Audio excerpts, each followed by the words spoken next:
Hello and welcome. Welcome to another Solution Sunday, because the soul, the grand beings of light that we are, is the solution. Remembering who we are and remembering our divinity. And I am Lisa Warner. I'm the author of The Simplicity of Self-Healing, now in its 10th anniversary edition. And today we are here with Jessica Burlett. Jessica works with women to awaken the remembrance of their divinity. The process is called the reclamation of the goddess. This reclamation process is done through deep talk sessions, quantum touch, cellular level trauma release, pleasure practices, awakening your voice, and clearing ancestral patterns. And we're going to learn all about that today with Jessica. So Jessica, welcome to Solution Sunday. Thank you. Thank you for having me and welcoming me onto this platform. It's exciting. Yeah, it's always fun to meet new people and have new conversations. So I'm super excited to have you here. So Jessica, one of the first things, we just had a conversation before we started recording today. I noticed your earrings. Let's talk about your earrings to begin with. For anybody that's listening on the podcast, Jessica has some beautiful earrings made of feathers. Yeah. I'm still in deep integration of this this process and this birthing that just happened with these amazing earrings that are much more than earrings.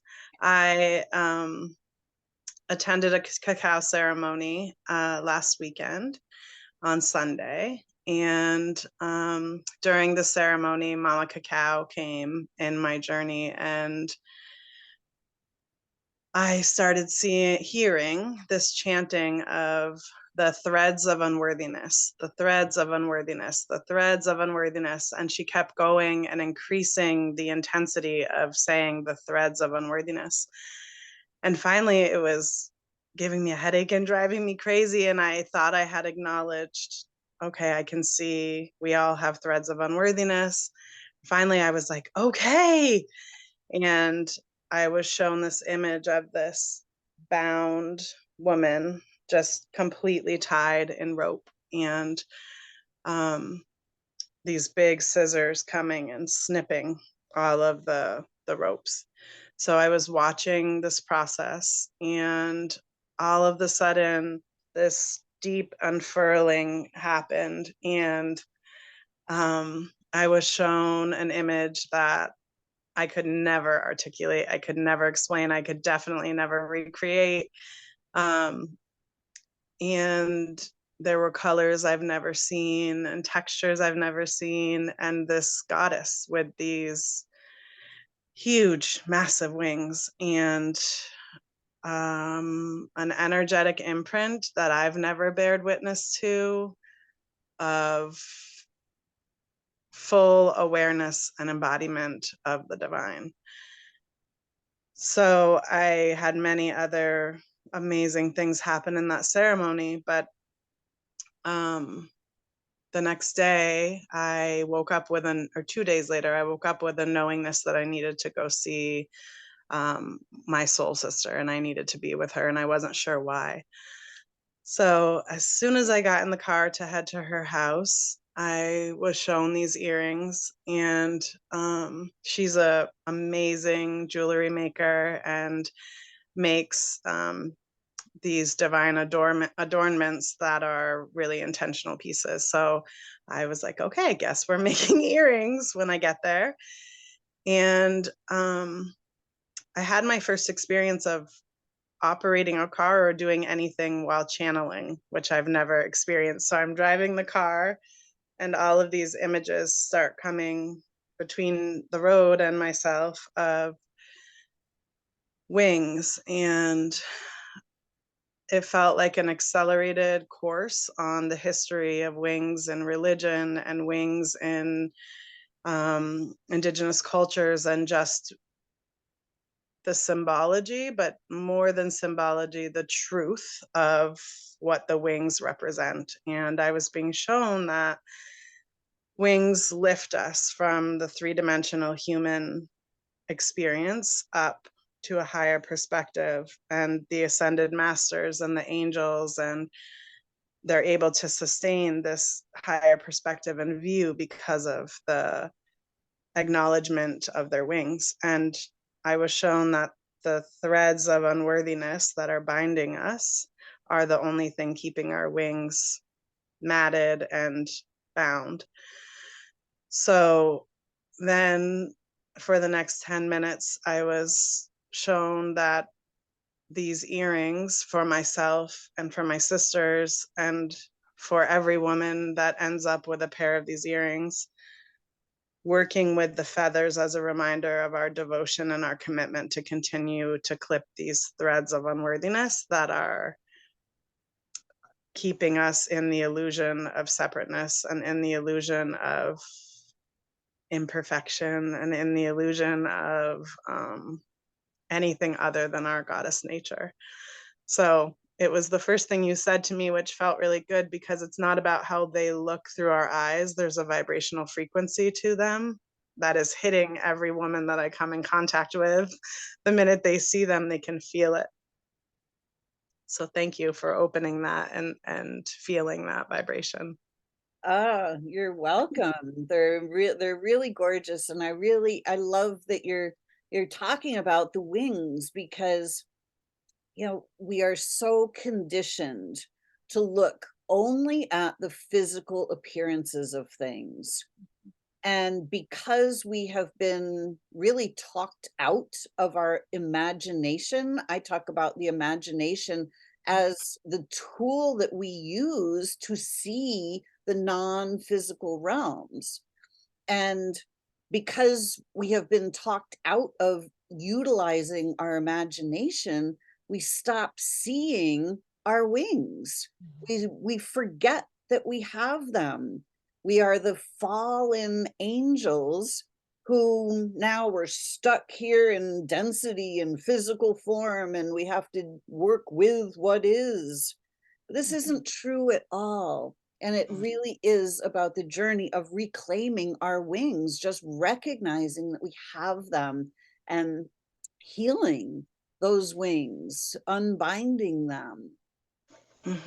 Yeah, and even the word imagination, we're even so confused about that word because, you know, in my previous life, in this lifetime, I owned a nature and culture based private school and worked with children. That was my first love, and that's what I did up until 2020 when COVID hit and my world drastically changed. So the imagination and how we engage with the imagination was a passion of mine. And what I've come to realize, and what my guides make it very clear, even with these, they don't want me using the word symbolic, because they're being very clear that we don't have symbolic wings, we have actual wings. And the imagination that the way we use the word is almost like pretend that we have the wings, and it isn't. It's like you just said, it's awakening a new vision, ancient vision that we've been programmed out of. So yeah, Exactly. thank you for speaking to that too, because it is an awakening of heightened sensory and letting go of the story that all of that is pretend and not real. Yes, exactly. And I find that that's like the sticky wicket in order to help ourselves wake up, is that so many of us have been scolded, reprimanded, made wrong for pretending, which is not pretending at all.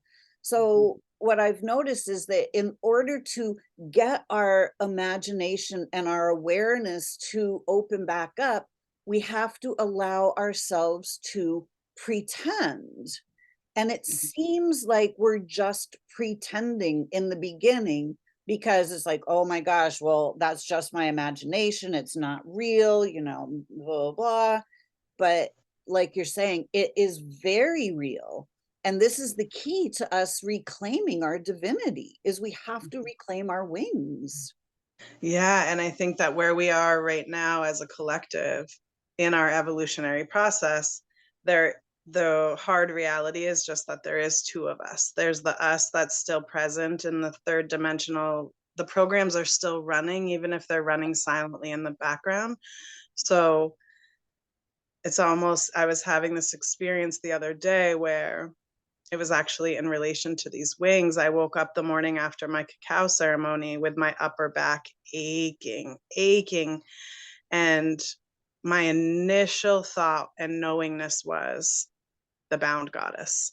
And I felt this pull, like my human self pulled me over and said, what did you lift? Did you twist? Did you do some move? What, like trying, and then the higher self pulled me back and was like, the bound goddess. And I was having this experience all day because the program is really fighting to stay alive and really fighting to say, of course, you don't have real wings on your back.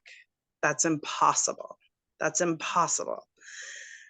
And even though I know that to be true, and even though I speak these things daily in my community and to my people, there's still that part of me that's alive and well and tries to convince me that it's symbolic instead of actually real.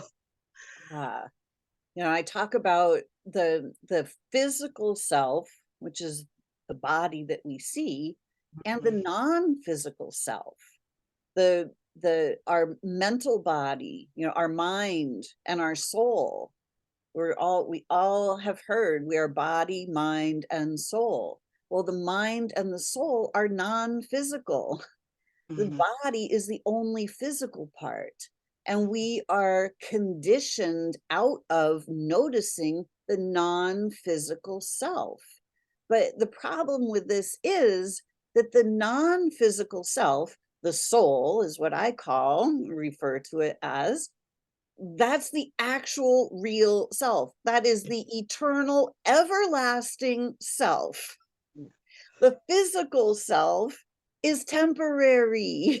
The physical body is not going to last forever. It can last a really, really, really long time, like way, way, way, way longer than it's currently lasting. But the key is to recognize all parts of ourselves. And I teach my students how to start accessing the non-physical self so they can start operating the physical body as the non-physical self. When you operate from the non-physical, everything comes back into alignment. But when we're only looking at the physical stuff, we're only seeing a tiny fraction of the whole picture. Mm-hmm. Mm-hmm. Absolutely. Absolutely. Yeah. I've also been experiencing lately in connection to these wings, um, and pushing the boundaries of crazy.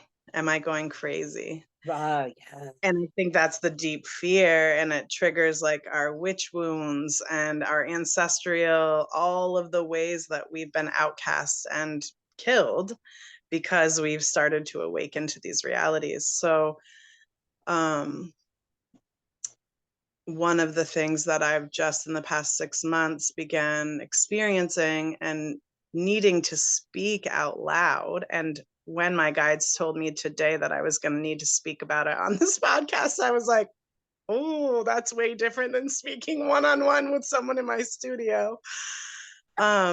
Is the fact that the goddesses are here to work with us, all of us. They are coming to us, they're sending us messages, they are asking for an invitation to mentor us back into our divinity. And my first experience with that was roughly 8 months ago when in a dream, Kali, the Hindu goddess of death, came to me in sleep space and asked to work with me and asked to mentor me. Mm. And I woke up and I knew that it was profound and I knew that it was real.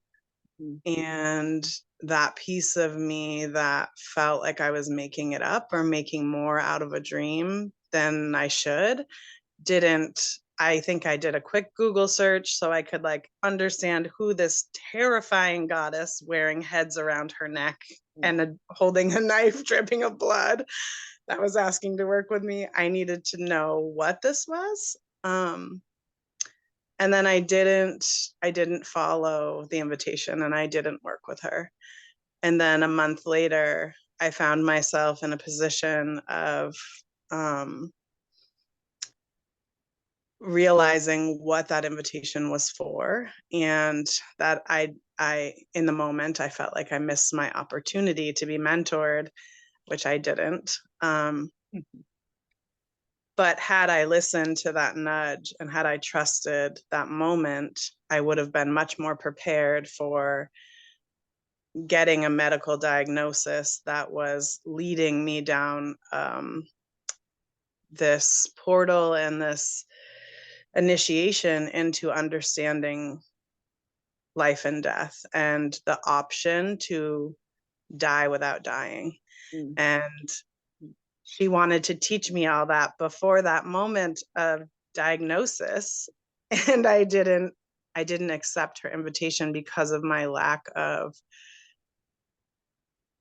exposure and understanding to the fact that these goddesses absolutely are coming to mentor us.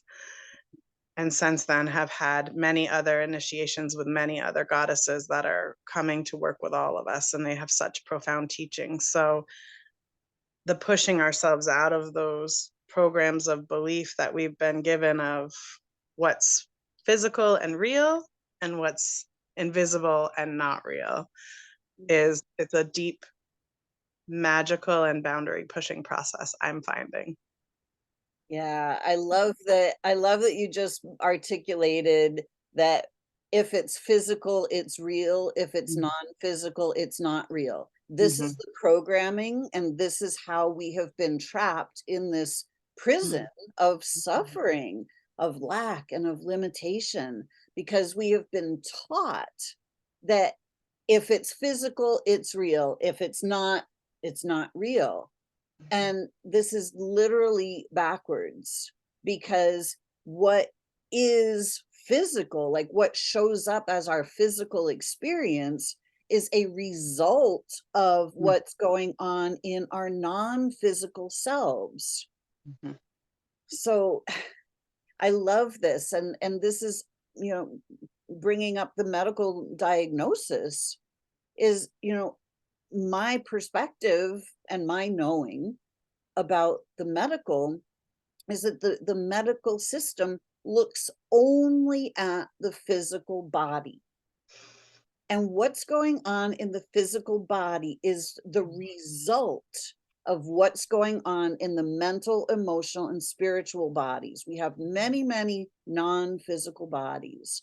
And if the mental body, the emotional body, the spiritual bodies, if they're not in alignment, if we're thinking thoughts of death, destruction, not limitation, I'm not good enough, you know, all of these thoughts are the hallmark of we're out of balance, we're out of alignment, we're not seeing our divinity.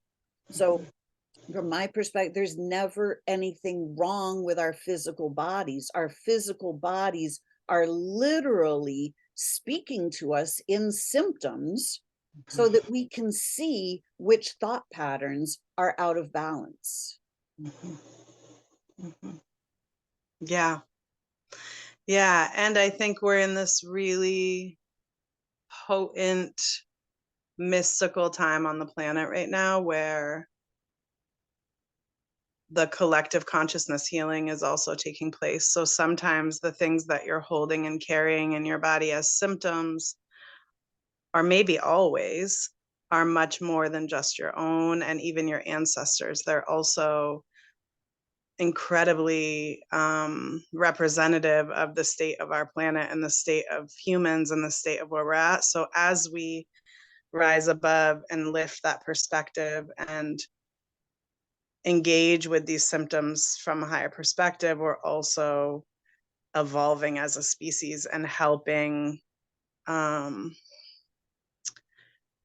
relieve those symptoms in our brothers and sisters also, is what I'm also finding and learning and seeing and experiencing. Yeah, exactly. We've been taught to fear the symptoms. We've been taught that the symptoms mean that there's some invisible disease attacking us and there's something wrong with the body. Mm-hmm. And this is never, ever true. It's actually impossible. That's an illusion. Mm-hmm. Whatever the body is doing it on purpose. It's doing it for a reason. It's being instructed to do this. And we have to start seeing that our bodies follow our consciousness. And we have to start looking at our consciousness, noticing, what are we thinking? What are we feeling? What are the illusions that are keeping us trapped in suffering? Mm-hmm. Yeah, thank you for holding down that work for at least 10 years because of your anniversary of your book. But however long you've been holding that knowingness, because I've been dancing in the planes of deep knowingness of quantum physics and quantum mechanics and all of for a long time. But what I didn't know and what I'm being initiated into now that I can feel that you have such a deep understanding of is this technology of our human body is so delicate and profound and intricate and high technology, and it's the ultimate quantum computer, and it is so fine-tuned. And I knew that it was engaging with the field for creation. I understood all of those things, but what I didn't understand is exactly what you're saying. Every single thing that's happening in our body is divine. Nothing is out of order, and it is all working for us. And I think since my day of gnosis, which is what I'm calling it now instead of diagnosis, the day that Exactly. the day that I connected with my deep knowing that this was happening for a way bigger reason than medical anything, I started being initiated into the understanding of the human body and what this technology actually is. And it's blowing my mind and expanding my heart and stretching me further than I can even imagine. So, yeah, thank you for you and all of the people that have been holding that screen open while the rest of us were waking up. And that's just going to keep happening and happening and happening. And it's so exciting. Yes, it is. I can't wait for like everybody to know this again, to be able to remember this so that we can start trusting our bodies and we can stop blaming them for our suffering. Yeah. Yeah. Our bodies are so incredible, just like you said, there's such incredible technology.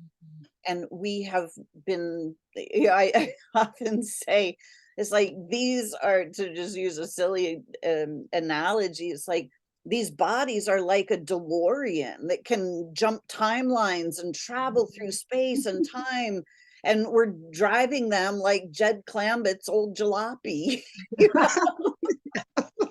Yeah. Yeah. Absolutely. Absolutely. And like you said, the blaming, it's that radical responsibility of realizing that you are responsible for all of it and that that's okay. There's no shaming or, but it's empowering to just know Yes, we can change all of it. exactly. We look at the state of humanity, Mm. and if we notice our true divinity, and then we look at the state of humanity, like, wow, There's a major disconnect here. Mhm. And we can see that we have been living in this state of major disconnect for a really, really long time. And that really goes all the way down to the disconnection between male and female, Mhm. between masculine and feminine. And Mhm. there's such a disconnect because we have been made to believe that it's all about men and women, that masculine is male and and a male body, and that feminine is a female body, a woman. Mhm. Mhm. This is masculine and feminine are energies, and masculine energy and feminine energy is like is like the swirls and the movement and the creativity and the ideas, like, whoa, wouldn't that be cool to be able to do this thing? And then the masculine energy is like the straighter lines and the structure. It creates the containers, like, oh, here's the structure of how you can do that thing. So like the if you use, like, the feminine is like the river, it's like the water of the river, and the masculine is like the banks of the river that allow it to be a coherent flow. Mhm. This is the real Absolutely. root of masculine and feminine. Absolutely. Yeah. Yeah, and that was one of the points that I wanted to make sure that we brought into this conversation today. Although my work is deeply seeped in the feminine and focusing on healing the feminine energetics of the planet and the feminine energetics within us, I think a lot of times this conversation can lead to pointing fingers at the masculine for the ways that the feminine has been all the things. And although that does play a role in our history, the masculine is also incredibly wounded and in need of healing and in need of attention and love and nurturing. And yes, the masculine within us and also the masculine within a male body. So um, I just wanted to make sure we bring that into the conversation too, that this conversation is more heavily focused on the feminine because that's my work and what I'm here for and what you saw in me, but that the scale isn't tipped in my belief or my energetics or my practices with that. Yeah, when because we've been trained to look only at the physical, Mhm. we have masculine and feminine linked to the physical body. But that becomes incredibly confusing and destructive. And we look at what's happening in society at large now with this whole, I don't know, I think I'm in the wrong body movement. It's like, Mhm. no, you're not in the wrong body, you're in the wrong society. Yes. It's like Yeah. you're in the body that you chose to come into. Yeah. uh, we're being forced into these um distorted constructs of thought and belief, and and sexuality, sexuality as a recreational pastime. Mhm. Mhm. Like, that is not what we're supposed to be here. Like, this is not the Mhm. nature of masculine and feminine. Like, we Mm-mm. both have both energies, just like you're saying. And with just like dark and light, day and night, like balance, day and night, like that's what is normal. And the darkness is not evil, it's just simply nighttime is dark, daytime is light, and they each serve their purpose. Mhm. And the Yeah. same with masculine and feminine. But because we've brought everything into just a physical level, we're only looking at the physical stuff. We're looking at the results of how we're utilizing the Mhm. masculine and feminine energies. Totally. Totally. And I can tell, and I'm not gonna take the bait because it will take us down a deep portal. I can tell that you can tell that you and I could talk about this for a long time. We'll But have to have you back. yeah, when you referenced sensuality and sexuality, that is something I have studied and am so passionate about the confusions that we have in our society and the ways that we have tabooed everything to the point where we're not unwinding and empowering and understanding what those things actually mean, and how, because they're so misused, and we're just bumbling around because we won't sit down and have the really big conversations around energetics and around human pulses in this technology and the ways that programming and conditioning are jacking up our whole system of Yeah. energy. So yeah, that conversation, let's make that happen someday, because that is something that sets me on fire. Yeah, I mean, that's one thing, when I was growing up, I didn't have like good role models. My parents, they had succumbed to all of the programming, and it's like I didn't have a healthy role model relationship to base my own journey on. So I looked at it and thought, I looked out at society and it's like, okay, well, I'm supposed to find the love of my life, fall in love with one person, and that's the person that I love for the rest of my life. And I can't love anybody else because love is sex. Mhm. Like, "Whoa." And that Mhm. just took I mean, it was a really rough ride, I gotta tell ya. Mhm. Yeah, and no conversation, I'm assuming, based on my experience and every person I've ever met's experience, no conversation about how our body is talking to us when we meet people. What's your body actually saying? And even as adults, when we're engaging with other adults, we're so terrified to be honest with ourselves about what our body's actually feeling. And sometimes that means making it into something that it's not. And Mhm. sometimes that means ignoring what it actually is, because of all the societal constructs and the fact that we can't be open, adult, and trusting of ourselves enough to sit down and just unpack the human experience and how layered and complex and amazing it is.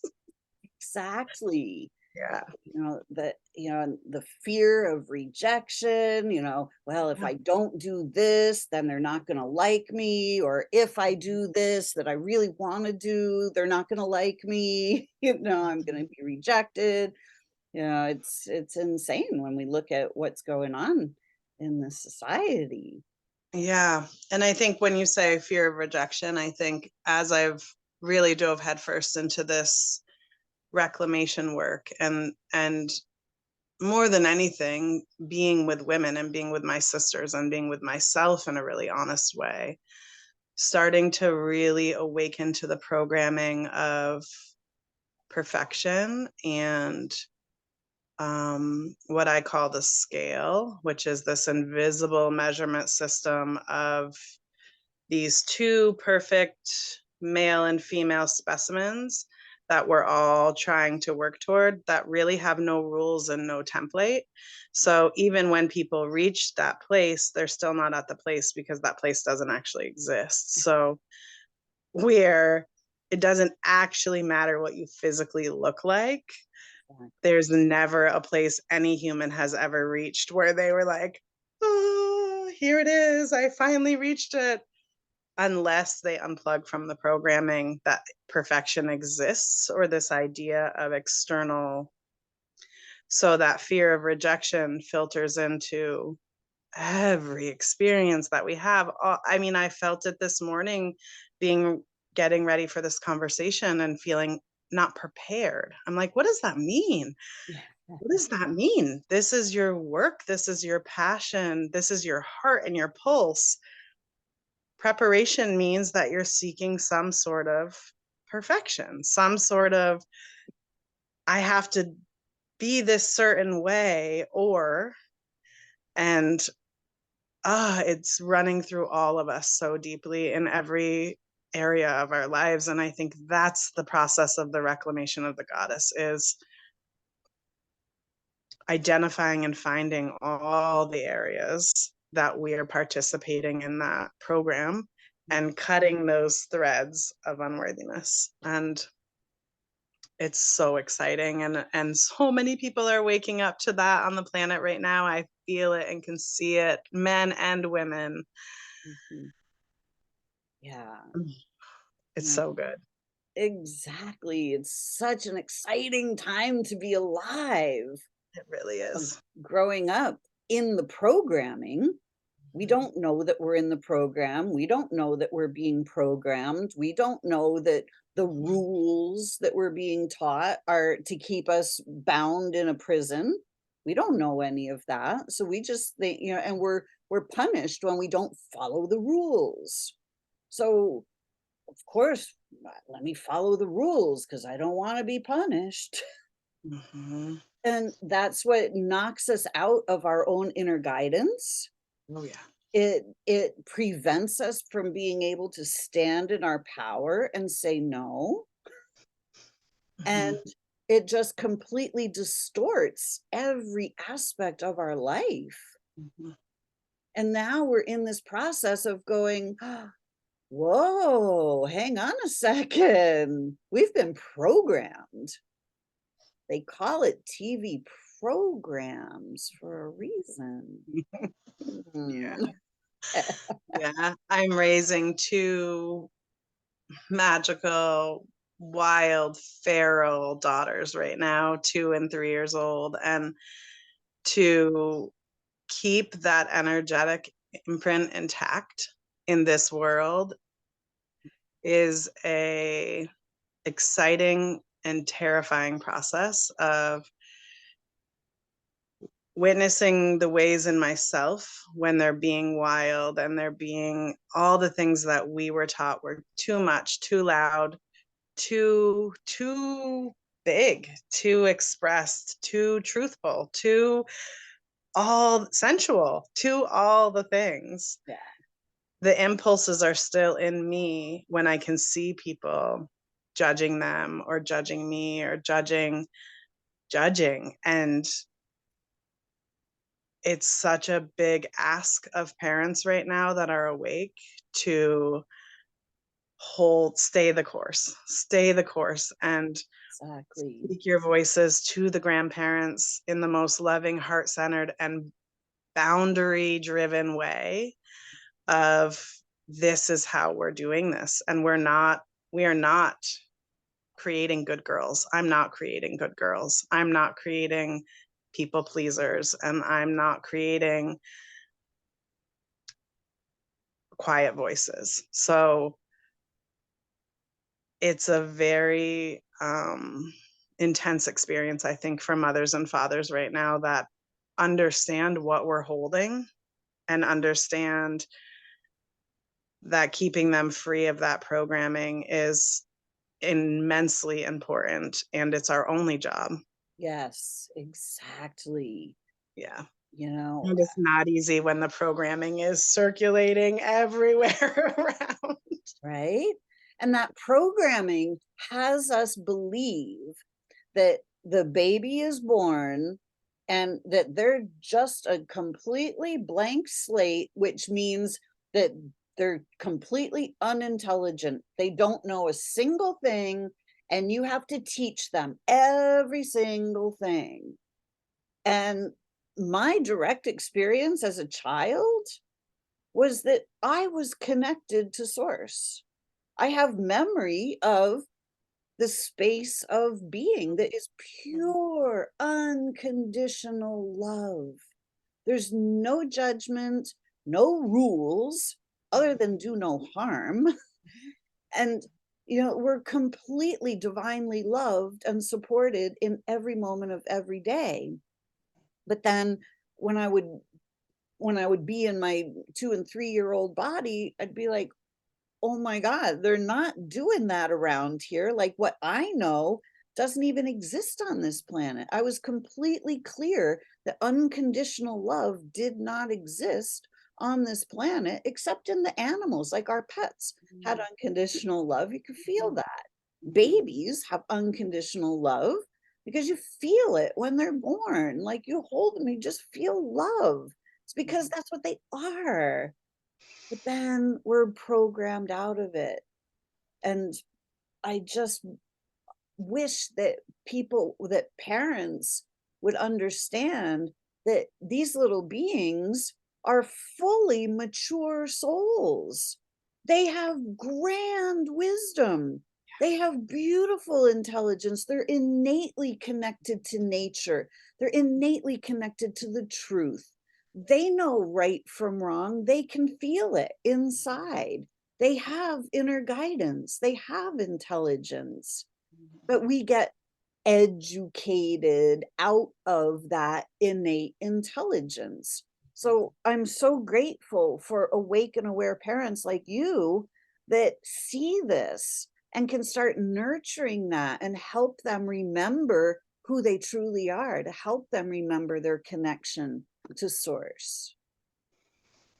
Yeah, and they're here to help us remember our connection to source. Precisely. Oh, Yes. yeah. Yeah, and I think it's interesting because I from the parents that I'm spending time with and in circle with, there's no other option. So even, the human difficult moment of specifically grandparents, because grandparents are coming from a place of ultimate love of their grandchildren. There's no foul play. There's no um, you know, ill intent at all. They're just doing what they know, and they're just doing what they think is best. So having to set these unwavering firm lines and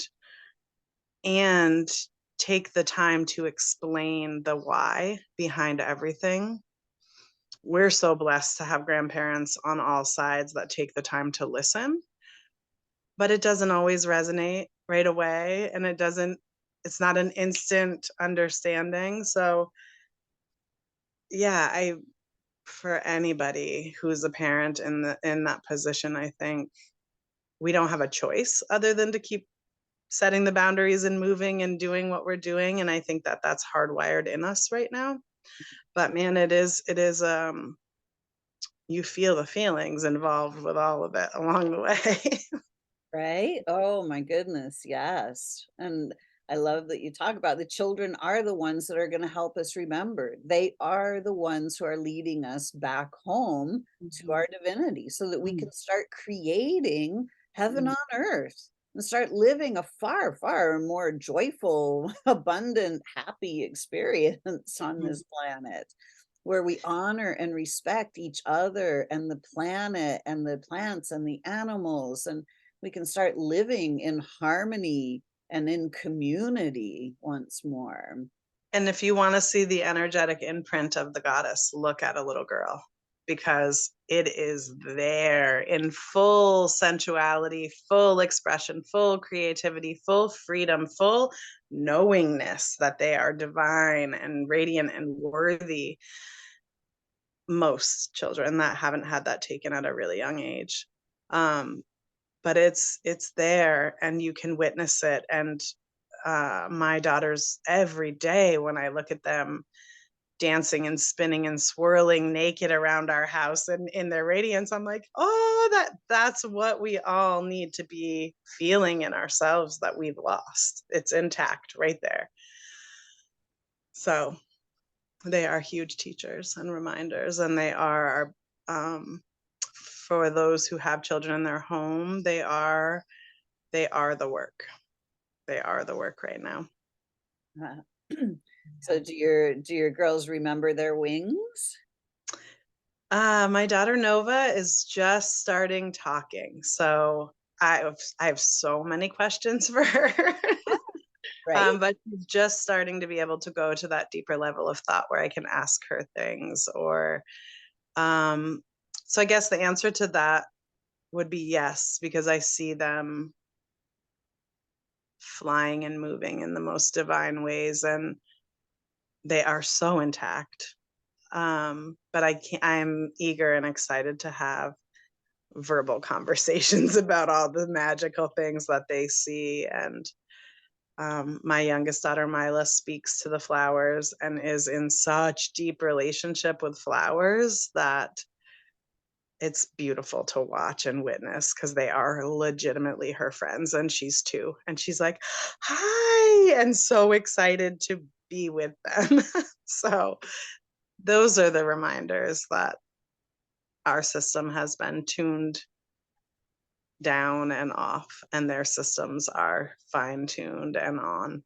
Oh, I love that, that she sees the flowers as the beings that they are, Mhm, because we've all been taught they're just things. mhm, mhm, We're taught that this earth is just a thing. It's just a big rock floating through space. Like, this is mhm, not true. mhm, Everything has life, everything has beingness, everything is a being. Earth mhm, is a being. mhm.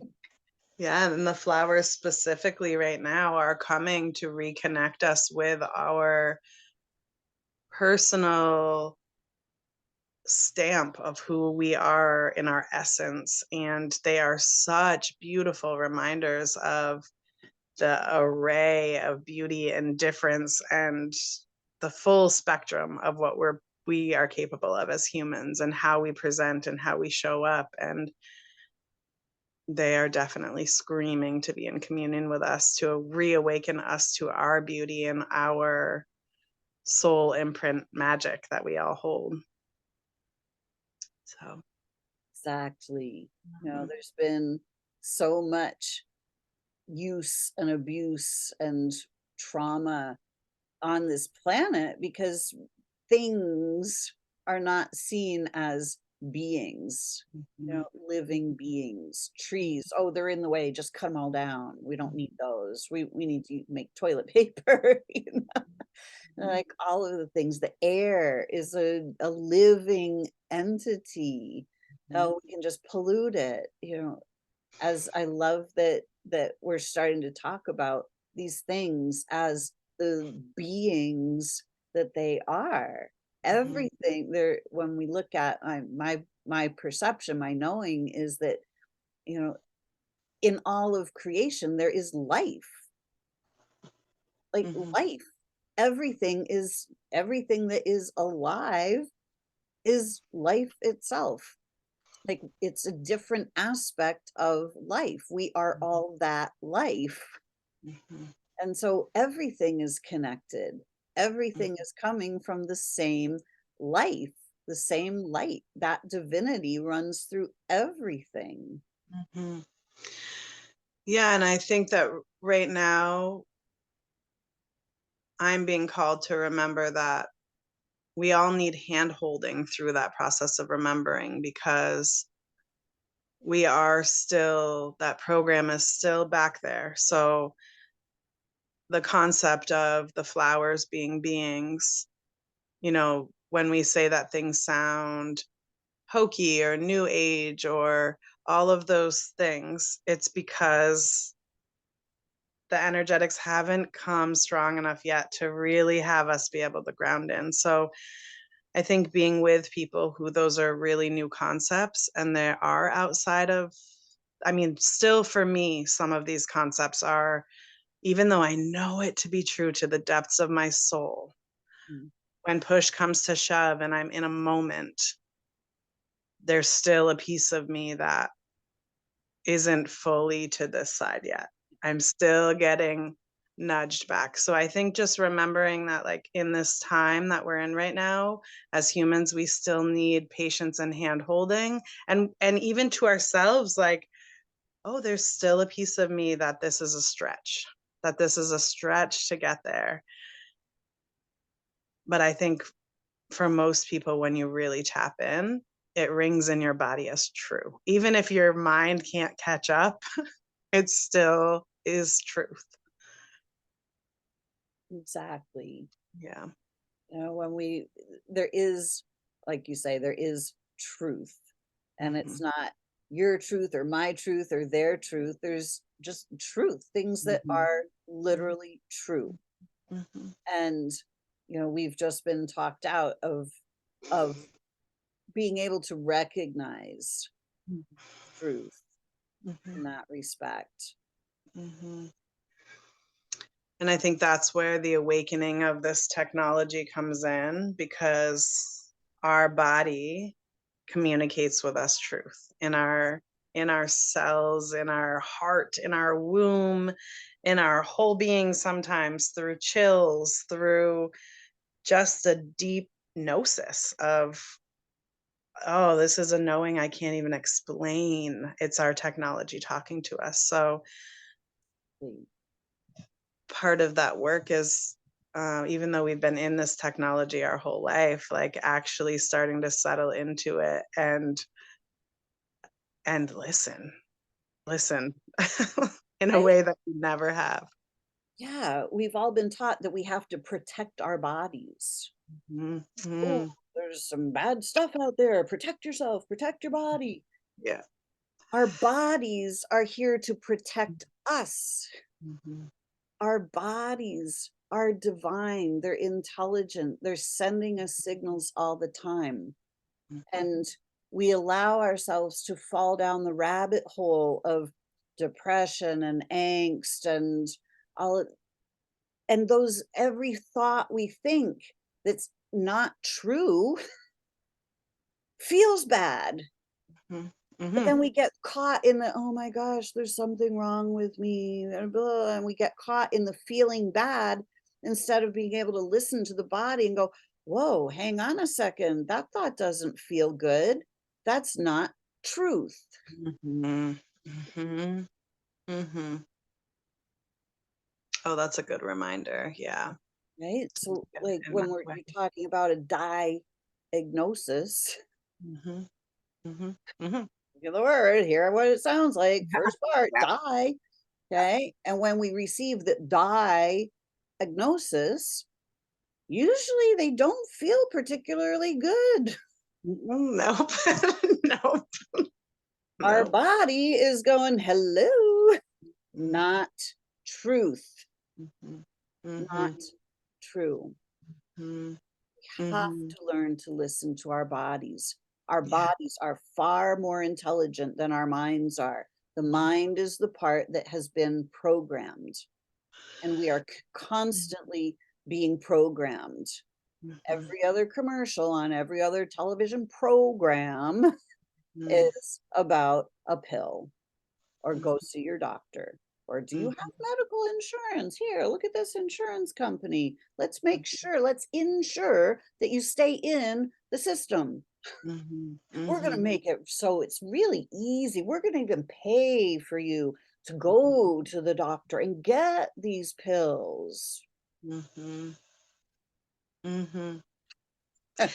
I have a question for you. You just said the mind is the part that's been programmed, not our body. And I fully agree with that and understand that.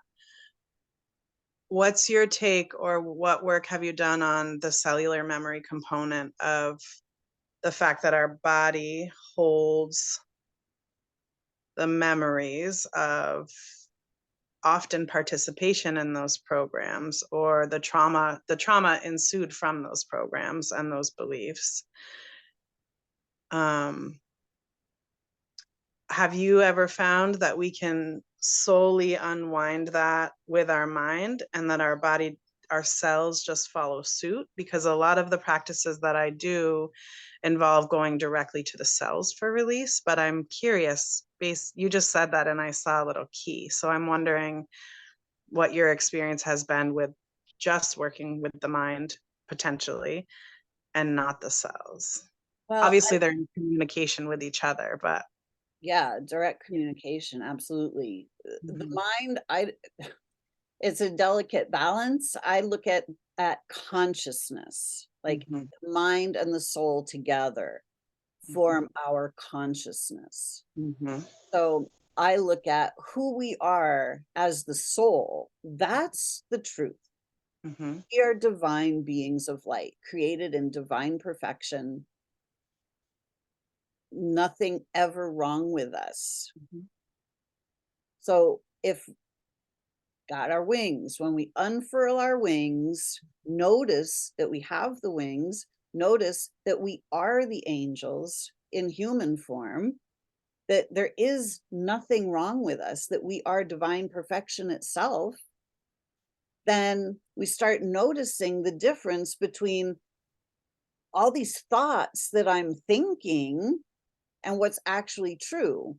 So instead of unwinding from just the mind, I look at the what's actually true and what's the programming. Because every single thought that I think that doesn't feel good is part of the programming.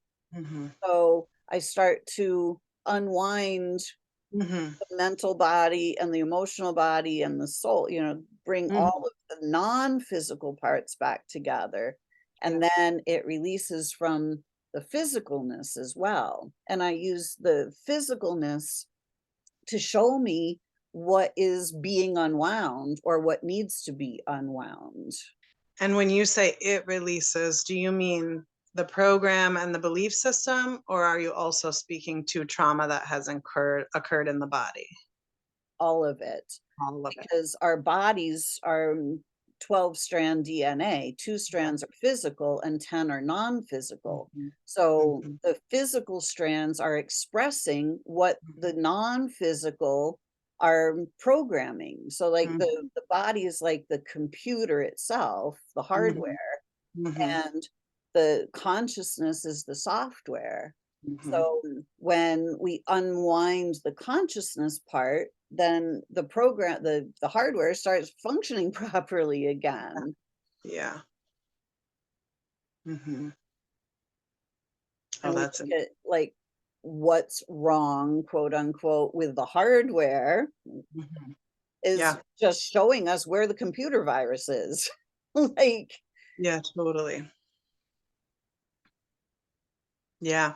Thank you for that, experience and perspective, because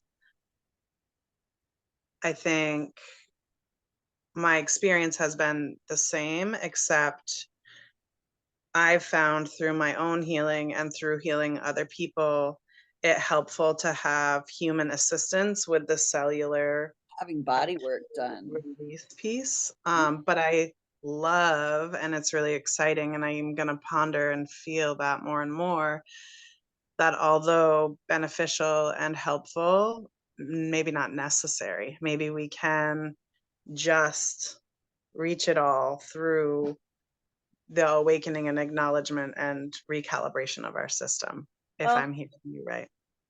yes and no. I mean, we have to address all parts of ourselves. Mhm, And taking care of the physical part is part of it. The physical mhm, part needs touch, it needs love. mhm, It mhm, needs to mhm, sometimes be, that fascia melted or moved, to there are trigger points throughout the body that if mhm, you have somebody that's doing craniosacral or massage or whatever, you can yeah, release things with trigger points, mhm, physical touch.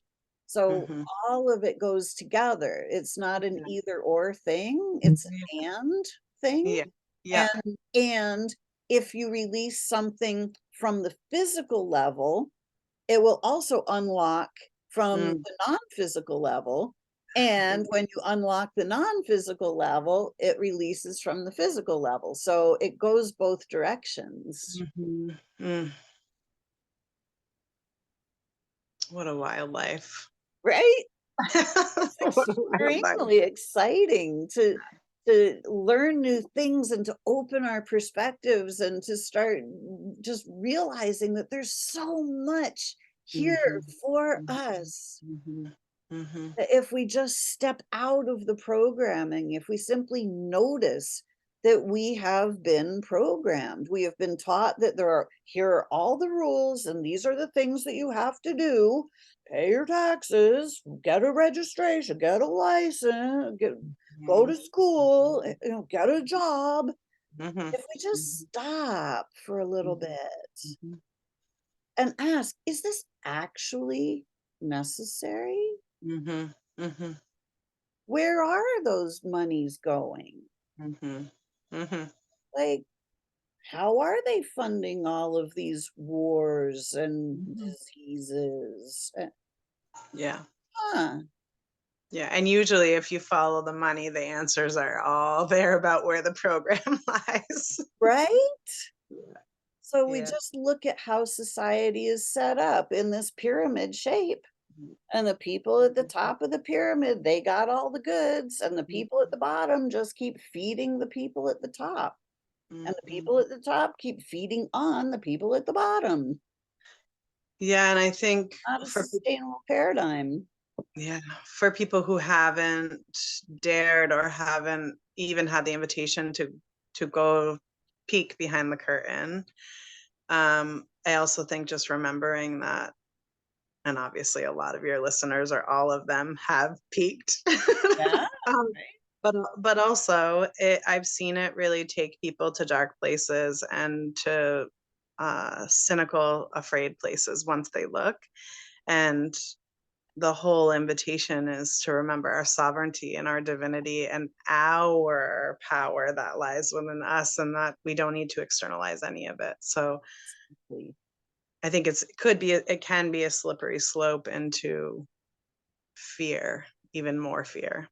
Yeah, which is really why we have to unfurl our wings Yes. and look Yeah. with wings unfurled so that we Lift. can see from that broader perspective, Yeah.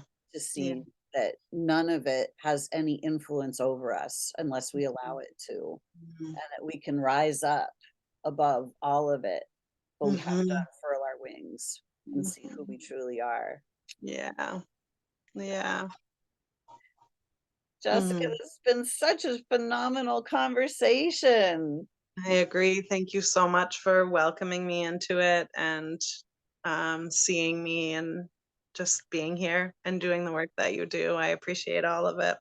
And likewise, thank you for doing all that you are doing and raising these two beautiful feminine goddesses. And oh, just all of it is, we are all playing our part in this beautiful awakening of humanity. We are Mhm. all here to, we all want the same things. We Mhm. want to live healthy, happy lives, living in community, feeling Mhm. loved and respected, and being able to express our true selves, our true creativity, our joys, our passions.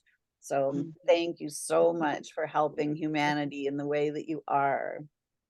Thank you. Back at you. Jessica, so if anybody's interested in the work that you are doing, how do they reach out to you? Email is the best at this time. Our website is under construction right now, but it's burlettjessica@gmail.com. So BURLETT, Jessica at gmail.com. If you're watching on YouTube or listening on the podcast, just look in the show notes and you'll see the link to reach out to Jessica. So thank you so much for this beautiful conversation. And I look forward to having you back so we can have more Mhm. conversations like this. Yay, that sounds beautiful. All right, take care.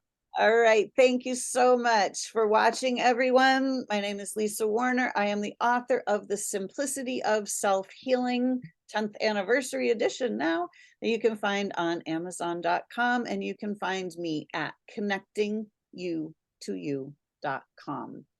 Thanks so much. Until next week, create for yourselves a great week.